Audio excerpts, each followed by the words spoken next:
안녕하세요, 시청자 여러분. 사연 읽어드리는 채널 사연여행입니다. 오늘의 이야기는 친정유산까지 털어 남편 사업을 뒷바라지하며 평범하게 살아가는 40대 여성이 겪은 기막힌 사연입니다. 출장 간 줄 알았던 남편이 일본에서 시어머니와 함께 내연녀와 태교 여행을 즐기고 있었다고 하는데요. 과연 오늘의 주인공은 이 기막힌 위기를 어떻게 벗어났을까요? 지금부터 그 이야기 시작해 보겠습니다. 안녕하세요. 저는 40 중반을 넘긴 평범한 주부입니다. 결혼 후 15년이 지난 어느 가을날 아침이었어요. 저는 낡은 앞치마를 두르고 출근을 준비하는 남편의 와이셔츠 깃을 정성스레 다려주며 평온한 하루를 시작했습니다. 다리미에서 뿜어져 나오는 뜨거운 김을 물끄러미 바라다 보며 지난 세월을 가만히 떠올려 보았죠. 친정아버지가 돌아가시며 남겨주신 소중한 유산을 몽땅 털어 세운 남편의 무역회사가 드디어 자리를 잡아가던 참이었습니다. 결혼 초부터 며느리를 식모 취급하며 모진 시집살이를 시키던 시어머니의 끝없는 구박 속에서도 저는 묵묵히 버텨왔어요. 가족이라는 이름 하나만 믿고 눈물로 밤을 지새우며 모든 수모를 견뎌온 제 자신이 내심 대견하게 느껴지는 아침이었습니다. 남편은 며칠 뒤 일본 오사카로 아주 중요한 수출 계약을 하러 간다며 유난히 들뜬 모습을 보였죠. 안방 거울 앞에서 비싼 실크 넥타이를 이리저리 매보며 콧노래까지 흥얼거리는 남편을 보니 저도 모르게 입가에 잔잔한 미소가 번졌습니다. 타지에서 낯선 음식을 먹으며 고생할 남편을 위해 저는 일주일 전부터 정성껏 달인 홍삼 진액을 가방에 챙겼어요. 그리고 제 생활비를 쪼개고 아껴 몰래 모아둔 비상금 봉투를 남편의 여행 가방 깊숙한 곳에 찔러 넣어 주었습니다. 남편이 대문을 나서자마자 시어머니는 기다렸다는 듯 방문을 열고 거실로 나오셨죠. 화려한 꽃무늬 외출복으로 갈아입은 시어머니는 부산 친척집에 다녀오겠다며 황급히 신발을 신고 집을 나섰습니다. 두 사람이 떠나고 저는 텅 빈 거실에 홀로 앉아 따뜻하게 우려낸 둥글레 차를 마시며 고요함에 젖어들었어요.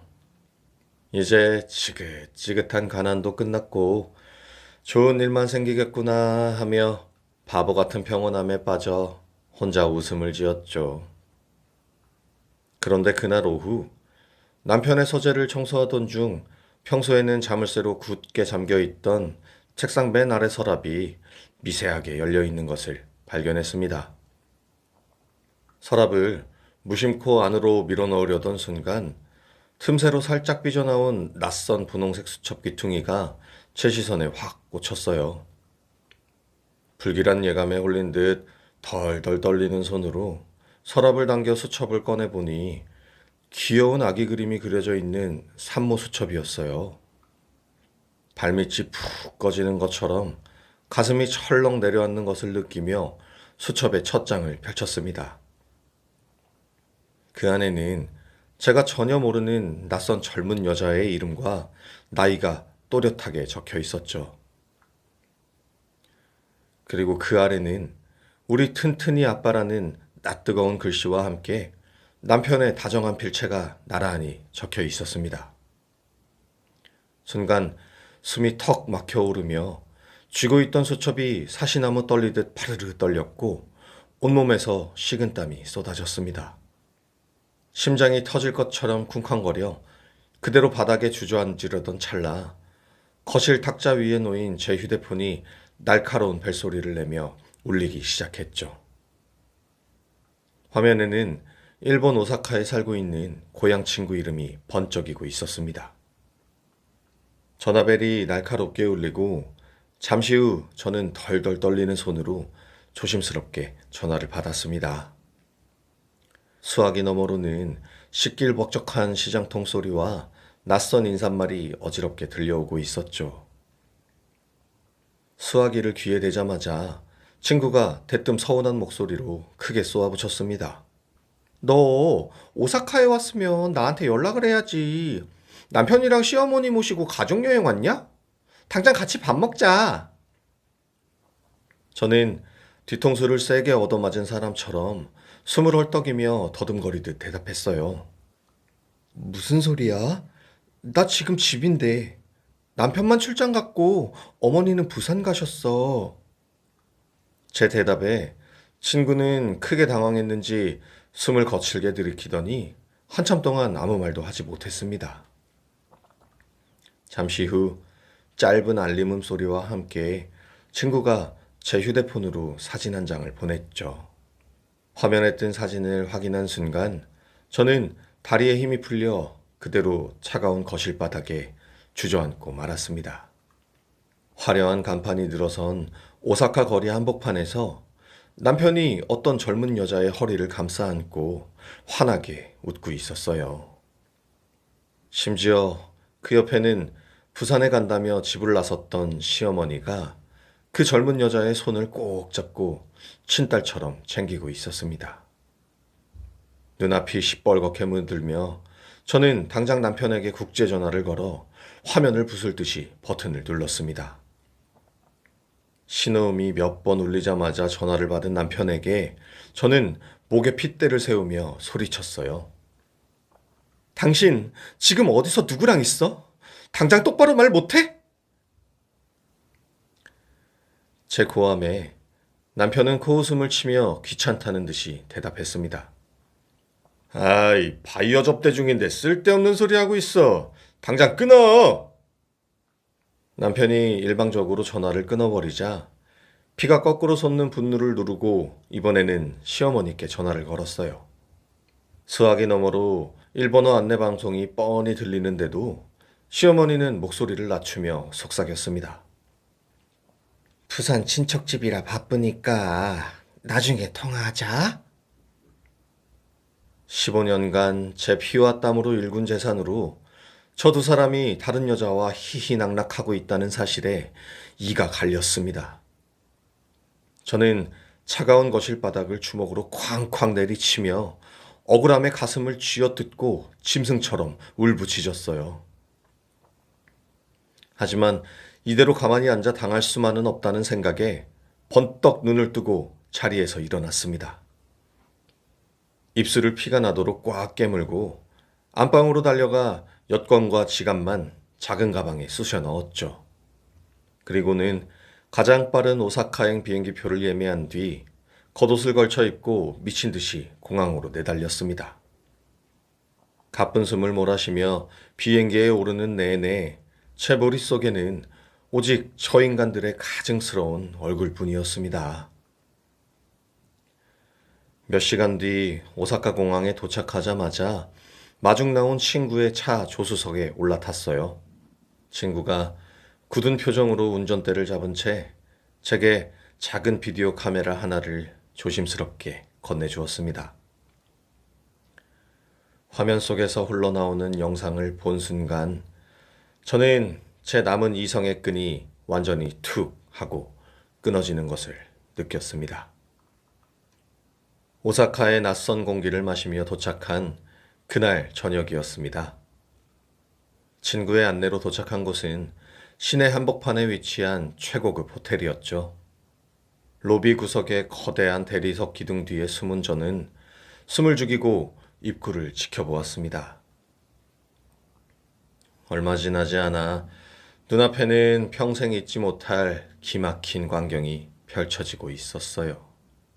양손 가득 명품 쇼핑백을 든 젊은 여자가 남편의 팔짱을 꽉 끼고 나타났습니다. 그 뒤를 바짝 따르는 시어머니의 입가에는 세상을 다 가진 듯한 환한 웃음이 떠날 줄을 몰랐죠. 저는 당장이라도 기둥 뒤에서 뛰쳐나가 두 사람의 머리채를 잡아뜯고 싶었습니다. 하지만 두 발이 바닥에 얼어붙은 듯 단 한 발자국도 뗄 수 없었고 숨조차 제대로 쉬어지지 않았어요. 세 사람은 로비 안쪽에 자리한 화려하고 비싼 식당 쪽으로 자연스럽게 걸음을 옮겼습니다. 저는 들키지 않게 몸을 웅크리고 창밖에서 식당 안에 세 사람을 뚫어지게 지켜보았죠. 시어머니는 테이블 의자의 쿠션을 직접 손수건으로 닦아주며 젊은 여자를 조심스럽게 앉혔습니다. 그리고는 잔뜩 부른 여자의 배를 다정하게 쓰다듬으며 잇몸이 다 보이도록 활짝 웃으시더군요. 우리 귀한 장손 품느라 고생이 많다며 여자의 손을 주무르는 모습이 선명하게 보였습니다. 과거 번번이 유산을 걷고 침대에 누워있을 때 시어머니는 제게 아이도 못 낳는 쓸모없는 성녀라며 폭언을 퍼부으셨죠. 남몰래 가슴을 치던 과거의 상처들이 날카로운 칼날이 되어 제 심장을 후벼 팠습니다.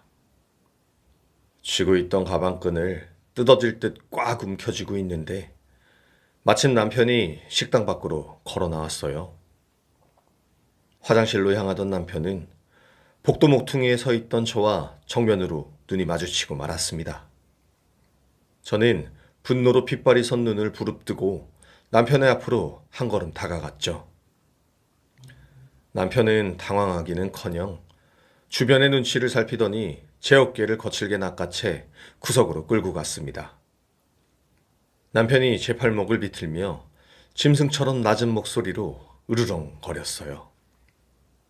네가 미쳐서 돌았구나.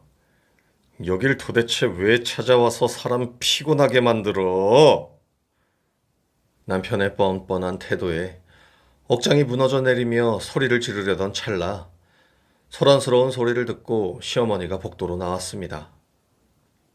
저를 발견한 시어머니는 식당 직원이 들고 가던 쟁반에서 얼음물이 담긴 유리잔을 빼앗아 들었죠. 시어머니가 조금의 망설임도 없이 제 얼굴을 향해 차가운 얼음물을 거세게 확 끼얹으며 소리쳤습니다. 어차피 네가 애를 못 낳아 대가 끊길 판이라 내가 직접 새며느리를 들인 건데 무슨 염치로 얘까지 쫓아와서 행패를 부려? 당장 안 꺼져? 머리카락에서 차가운 물이 뚝뚝 떨어지고 얼음 조각이 발밑으로 나뒹굴었지만 저는 물을 닦아낼 생각조차 하지 못했습니다. 뼛속까지 파고드는 모멸감과 배신감에 몸을 제대로 가누지 못하고 차가운 복도바닥에 속수무책으로 주저앉고 말았죠. 남편은 넘어진 저를 일으켜 세우기는커녕 호텔 경비원을 불러 저를 스토커 취급하며 밖으로 내쫓아 버렸습니다. 경비원의 손에 이끌려 낯선 타국의 방거리로 처참하게 밀려 나온 저는 차가운 밤비까지 고스란히 맞아야 했어요. 빗물인지 눈물인지 모를 뜨거운 물줄기가 얼굴을 타고 하염없이 흘러내렸습니다. 옷이 흠뻑 젖은 채 덜덜 떨며 저는 공항으로 향하는 택시 뒷좌석에 구겨지듯 올라탔죠. 떨리는 손으로 가방 안을 뒤적이던 저는 바닥에 떨어져 있던 남편의 회사 법인카드 명세서 한 장을 발견했습니다. 수백만 원이 적힌 명세서의 숫자를 바라보며 저는 피가 맺히도록 입술을 꽉 깨물고 어두운 창밖을 노려보았습니다. 한국으로 돌아온 다음날 새벽, 텅 빈 집의 차가운 공기가 밤비에 젖은 제 어깨를 무겁게 짓눌렀습니다. 오사카의 화려한 호텔 복도에서 시어머니가 끼얹었던 차가운 얼음물의 감촉이 아직도 정수리에 남아있는 것만 같았죠. 하지만 저는 슬픔에 잠겨 거실 바닥에 주저앉아 울고만 있을 틈이 없다는 생각에 겉옷도 벗지 않은 채 남편의 서재로 곧장 들어갔습니다. 슬픔을 매몰차게 거두고 차가운 눈빛으로 평소에는 들어오지도 않던 서재의 책상 주변을 샅샅이 뒤지기 시작했어요. 책상 뒤편으로 다가가 두꺼운 백과사전들이 꽂혀있는 책장을 밀어내자 벽면에 교묘하게 가려진 작은 철제 금고 하나가 눈에 띄었습니다. 비밀번호를 알 리 없었던 저는 다용도실 창고로 달려가 묵직한 망치를 가져왔습니다.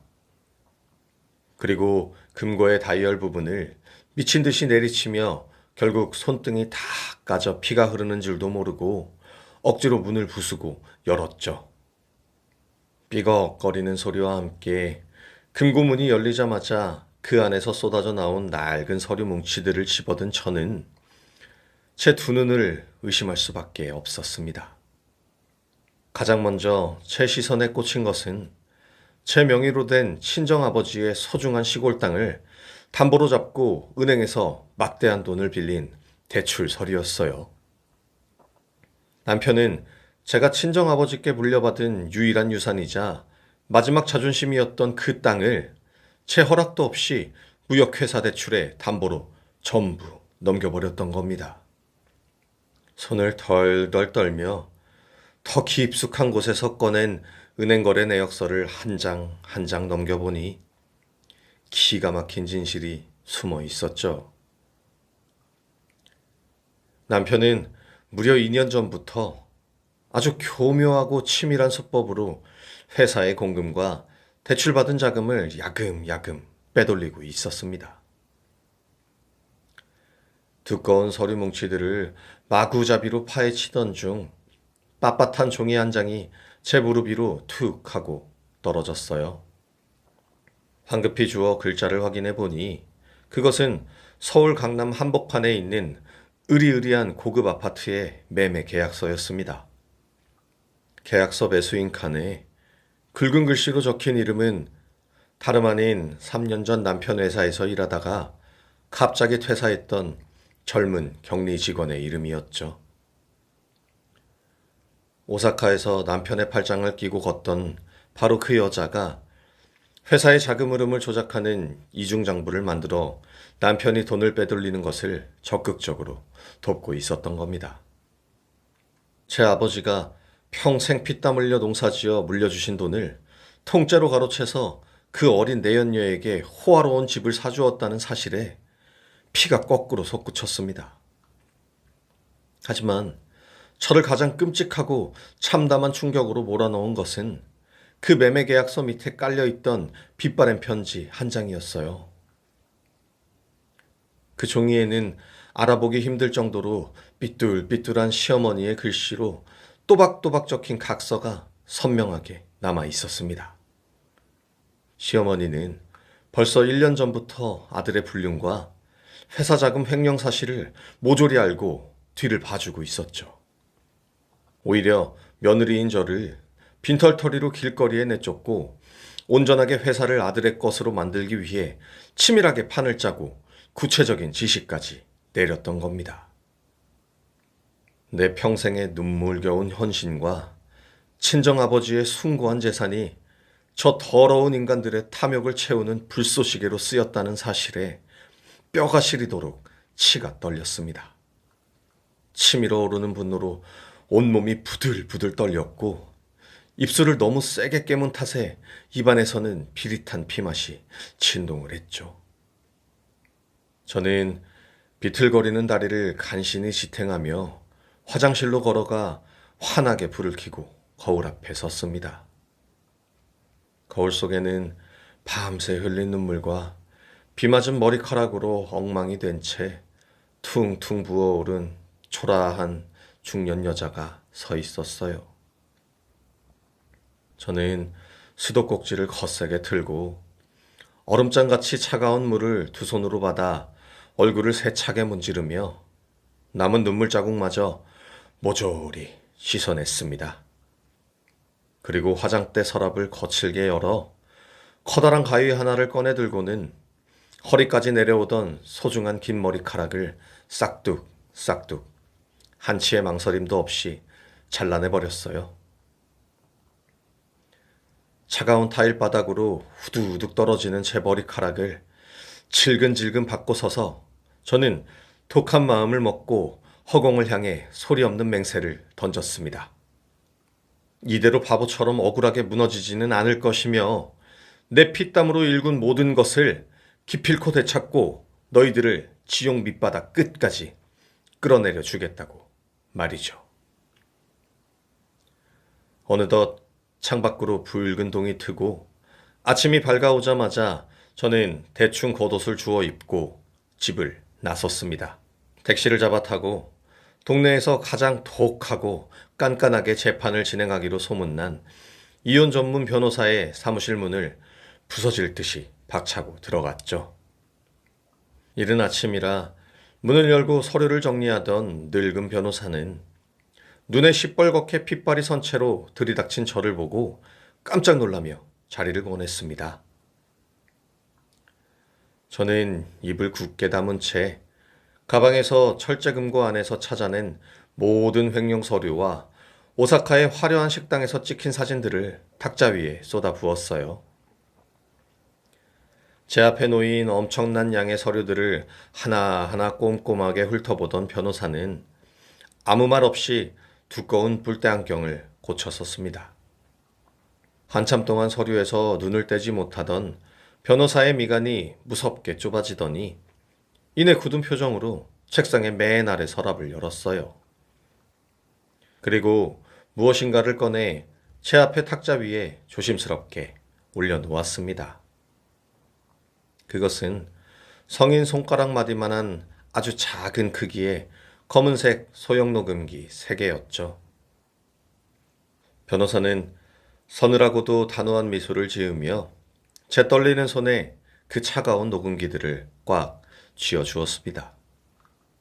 일본 여행에서 돌아온 남편과 시어머니를 맞이하던 날 창밖으로는 추적추적 굵은 비가 내리고 있었어요. 현관문의 번호키가 요란하게 울리며 두 사람이 집으로 들어왔습니다.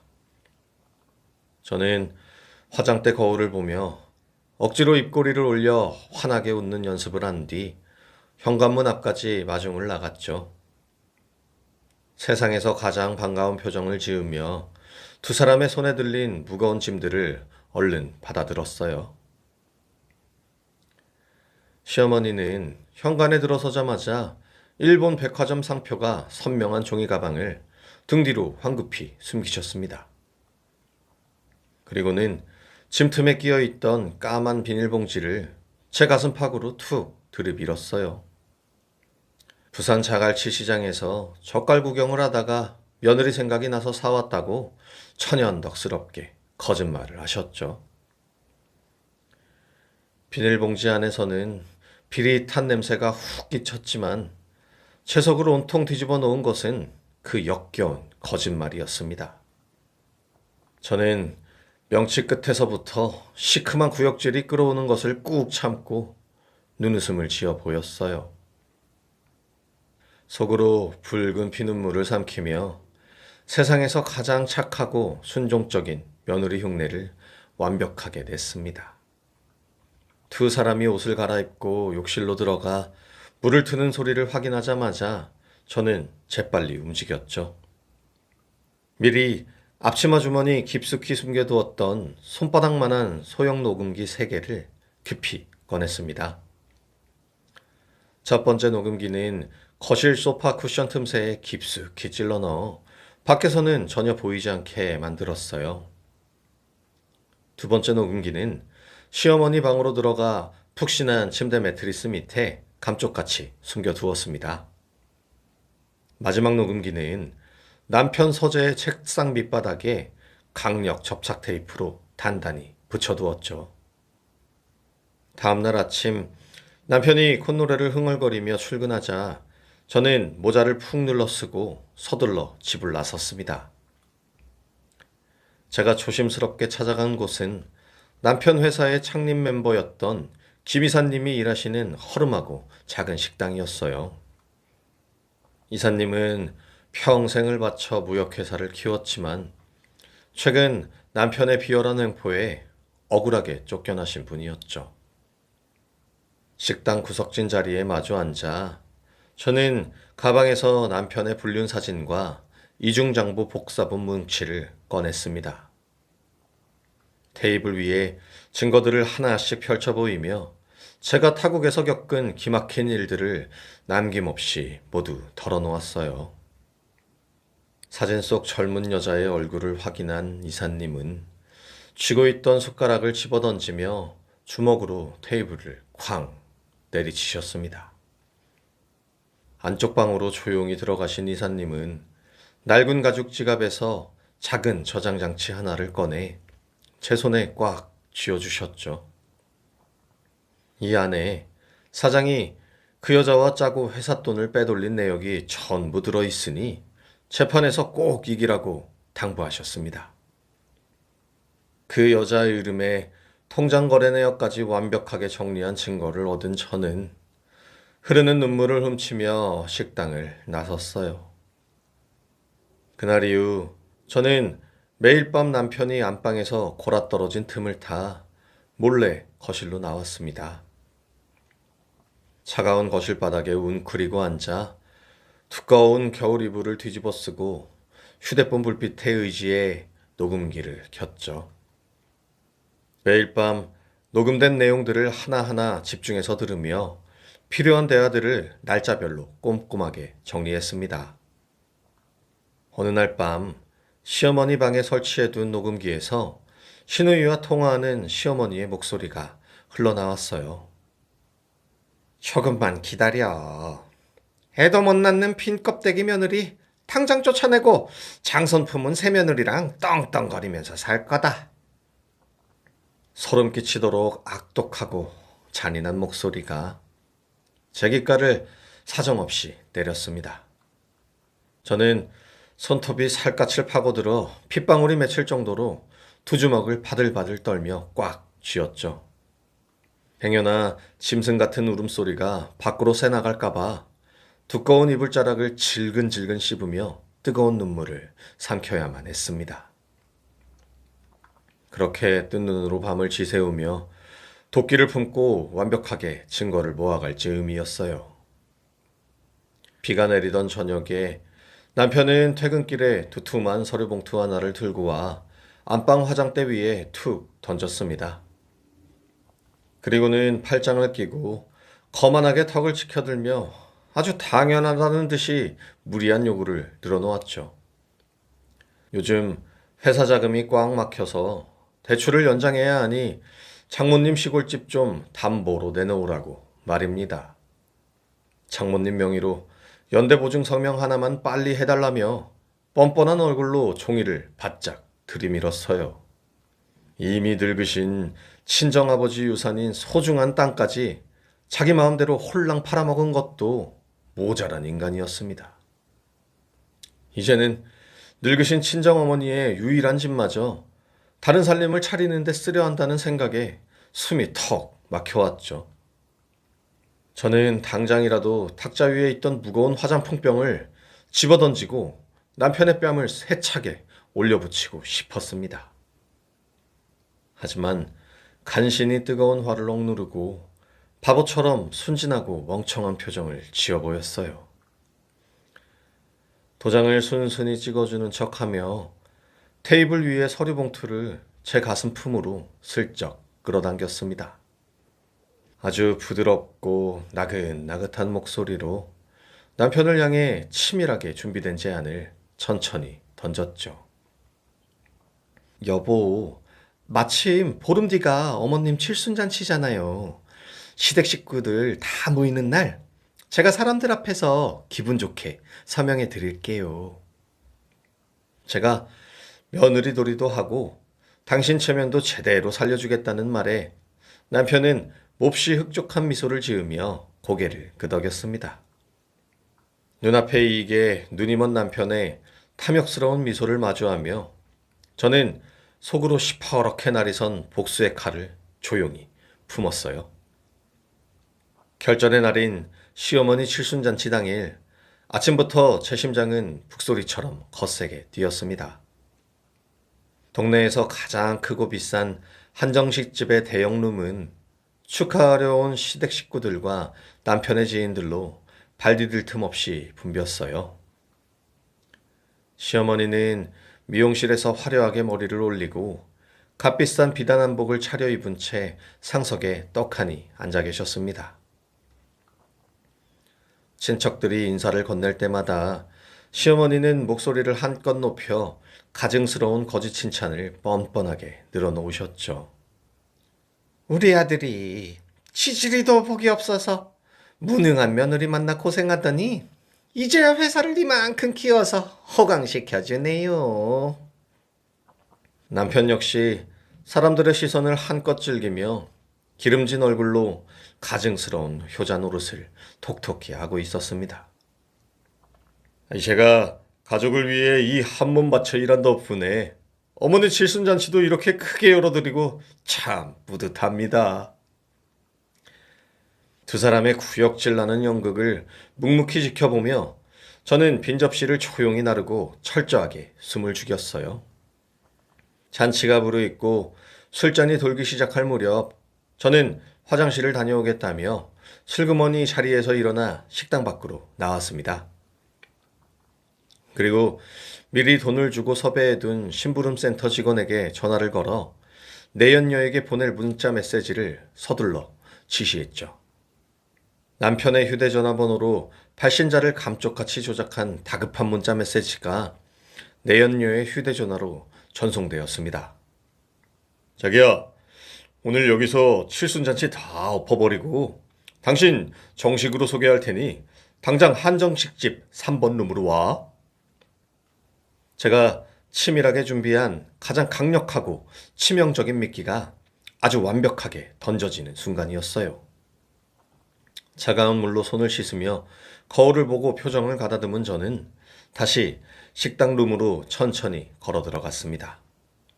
제가 자리에 앉자마자 남편은 기다렸다는 듯이 제 앞으로 빳빳한 연대보증 서류와 만년필을 쓱 밀어넣었어요. 방안을 가득 채웠던 시끌벅적한 웃음소리가 일순간에 멈추며 무거운 정적이 흘렀습니다. 남편이 잔뜩 상기된 얼굴로 헛기침을 하더니 친척들을 번갈아 보며 큰 소리로 저를 재촉했죠. 남편이 손가락으로 서류의 서명란을 툭툭 치며 음흉한 미소를 지으며 말했습니다. 여보, 오늘 친척들 다 모인 자리에서 당신이 도장 하나만 시원하게 찍어줘. 남편의 말이 끝나기가 무섭게 시어머니도 상석에서 몸을 앞으로 훌쩍 내밀며 젓가락으로 탁자를 탁탁 치며 소리치셨어요. 애미야, 뜸들이지 말고 얼른 찍어라. 네가 우리 집에 해준 게 뭐가 있다고 유세냐? 친척들의 날카로운 시선이 일제히 저에게 쏠렸고 방 안의 공기는 숨이 막힐 듯이 팽팽하게 당겨졌습니다. 저는 서류 위에 두 손을 다소곳이 올려놓고 만년필을 집어든 채 덜덜 떠는 척 완벽한 연기를 시작했죠. 속으로는 15년 동안 겪었던 모멸감과 서름이 주마등처럼 스쳐 지나가며 당장 상을 엎어버리고 싶었지만 꾹 참았어요. 남편과 시어머니가 완벽한 승리감에 도취해 가장 방심하는 바로 그 찰나의 순간을 차분하게 기다렸습니다.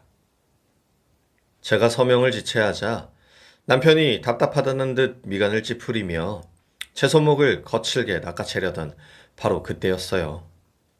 굳게 닫혀있던 식당 복도 쪽에서 누군가 또각또각 화려한 구두 소리를 내며 다가오는 발자국 소리가 들려왔습니다. 순식간에 방 안에 팽팽했던 긴장감이 허물어지고 모두의 시선이 미닫이 문 쪽으로 일제히 향했죠. 친척 중 한 명이 문을 열려는 찰나에 밖에서 먼저 거칠게 미닫이 문을 좌우로 활짝 열어 젖혔습니다. 경쾌하고 뻔뻔한 목소리와 함께 낯선 불청객이 잔치상 한가운데로 모습을 완전히 드러냈어요. 배가 둥글게 부른 임산부복을 입고 거대한 고급 꽃바구니를 든 내연녀가 붉은 입술에 당당한 미소를 띠고 서 있었죠. 자신의 완벽한 승리를 확신하며 거침없이 걸어 들어오는 내연녀를 보며 저는 마침내 서늘하고 통쾌한 미소를 지었습니다. 내연녀의 등장으로 잔치집 방안은 순간 찬물을 끼얹은 듯 무거운 정적에 휩싸였습니다. 저는 가쁘게 몰아쉬는 숨을 고르기 위해 눈을 한번 질끈 감았다 뜨며 차갑게 식어가는 제 마음을 다잡았어요. 남편은 마치 눈앞에서 귀신이라도 본 사람처럼 하얗게 질린 얼굴로 의자에서 벌떡 일어났습니다. 시어머니 역시 사색이 된 얼굴로 자리에서 비틀거리며 일어나 당장이라도 내연녀를 밀어내려 하셨죠. 하지만 저는 재빨리 자리에서 나가 내연녀의 팔을 덥석 잡고 상석으로 힘껏 끌어당겼습니다. 제가 내연녀의 어깨를 꽉 쥐고 시어머니 바로 옆자리에 강제로 앉히며 큰 소리로 외쳤어요. 어머님, 새 며느리가 여기까지 오느라 고생이 많았겠어요. 얼른 어머님 옆에 앉히세요. 제 행동에 식당 안의 모든 친척이 얼어붙은 채 숨을 죽였습니다. 저는 조금 전까지 덜덜 떨며 잡고 있던 남편의 연대보증 서류를 두 손으로 갈기갈기 찢어 허공에 확 날려버렸죠. 종이 조각들이 눈꽃처럼 흩어지는 사이 저는 가방에서 미리 준비해둔 두툼한 노란색 서류 봉투를 꺼냈습니다. 그리고 남편과 시어머니가 앉아있는 밥상 한가운데로 봉투를 매섭게 내동댕이 쳤어요. 봉투가 퍽 소리를 내며 터졌고 그 안에서 일본 오사카에서 세 사람이 아주 다정하게 껴안고 찍힌 사진들이 쏟아져 내렸습니다. 그뿐만 아니라 내연녀의 이름으로 둔갑한 서울 강남의 커다란 아파트 집문서 4번도 친척들 밥그릇 위로 낱낱이 흩어졌죠. 증거들이 상위에 널브러지자 남편이 미친 듯이 두 팔을 휘저으며 사진을 주워 담으려 허둥지둥 몸을 날렸습니다. 바로 그 순간 저는 상위에 놓여있던 차가운 동치미 국물 대접을 양손으로 단단히 집어들었어요. 그리고 벌벌 떠는 남편의 얼굴을 향해 한치의 망설임도 없이 거세게 확 끼얹어 버렸습니다. 시뻘건 고춧가루가 남편의 얼굴과 비싼 정장을 타고 뚝뚝 떨어지는 것을 보며 저는 15년간 쌓인 억울함을 토해내기 전 짧은 침묵을 지켰습니다.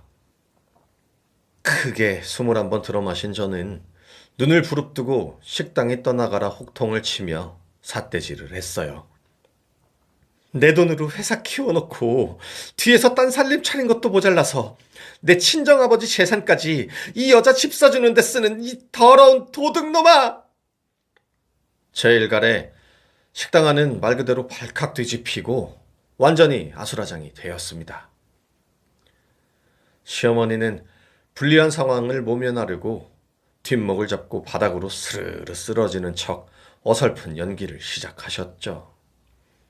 저는 그 가정스러운 모습을 비웃으며 단상에 있던 식당용 마이크를 거칠게 집어들었습니다. 그리고 미리 챙겨온 소형 녹음기의 재생 버튼을 꾹 누르고 볼륨을 최대로 높여 스피커에 바짝 댔어요.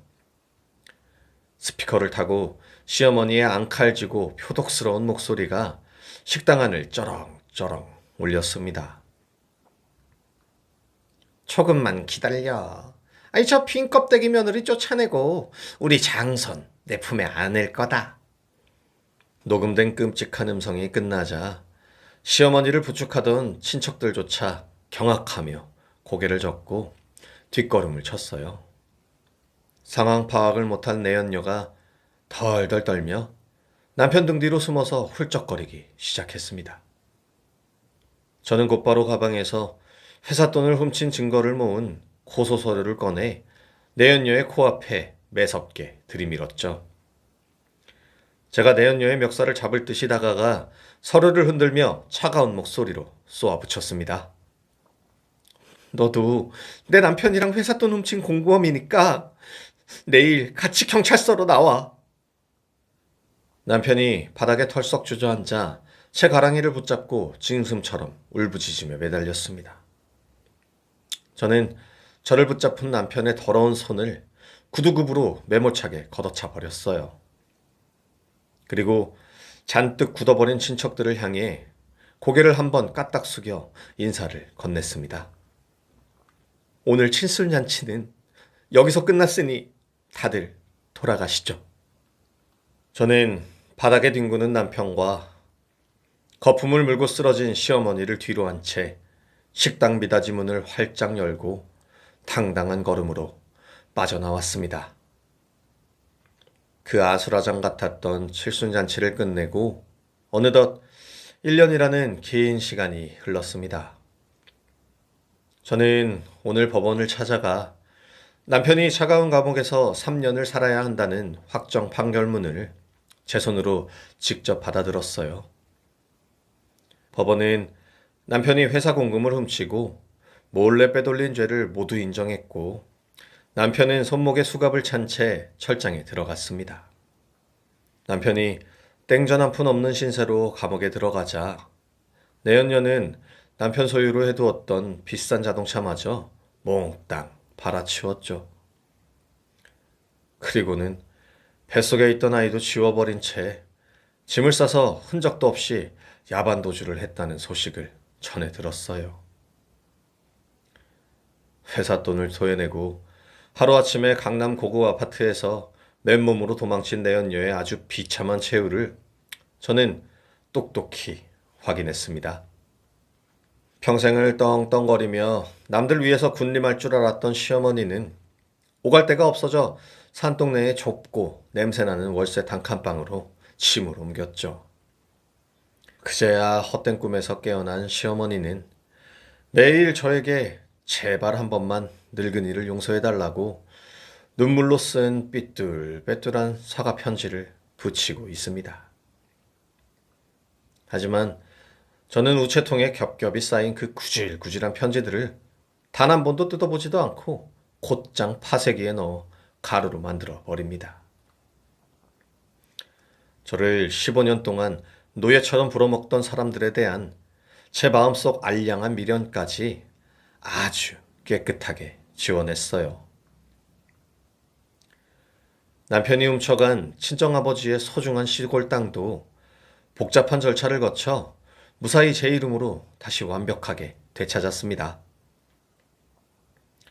남편이 엉망으로 망쳐놓은 회사의 대표 자리는 대주주인 제가 정식으로 차지하여 다시 튼튼하게 키워나가고 있어요. 지난 주말에는 저를 진심으로 도와주었던 김 이사님과 오사카에서 결정적인 사진을 찍어준 고향 친구를 서울로 불렀습니다. 동네에서 가장 비싸고 전망 좋은 식당에서 진수성찬을 대접하며 지난날의 은혜와 고마움을 듬뿍 갚아주었죠. 요즘 저는 회사 일이 쉬는 주말마다 틈틈이 직접 운전대를 잡고 전국 곳곳의 아름다운 풍경을 두 눈에 담으러 다닙니다. 시댁 식구들을 위해 제 젊음을 갉아먹던 희생이라는 끔찍한 족쇄를 끊어내고 나니 마음을 훌쩍 넘긴 제 인생이 비로소 찬란하게 피어나는 것을 온몸으로 느낍니다. 가족이라는 이름 아래 억울한 일에 가슴만 치며 꾹꾹 참기만 하는 것은 결코 칭찬받을 미덕이 아니었어요. 부당한 일에 당당하게 맞서 싸우고 스스로를 지켜낼 때 비로소 진짜 행복이 찾아온다는 것을 저는 이제야 제대로 배웠습니다. 남은 제 소중한 인생은 그 누구보다 저 자신을 가장 1순위로 아끼고 사랑하며 멋지게 살아갈 생각입니다. 지금까지 제 긴 이야기 들어주셔서 감사합니다. 끝까지 들어주셨다면 구독과 좋아요 부탁드릴게요. 항상 행복한 하루 보내세요.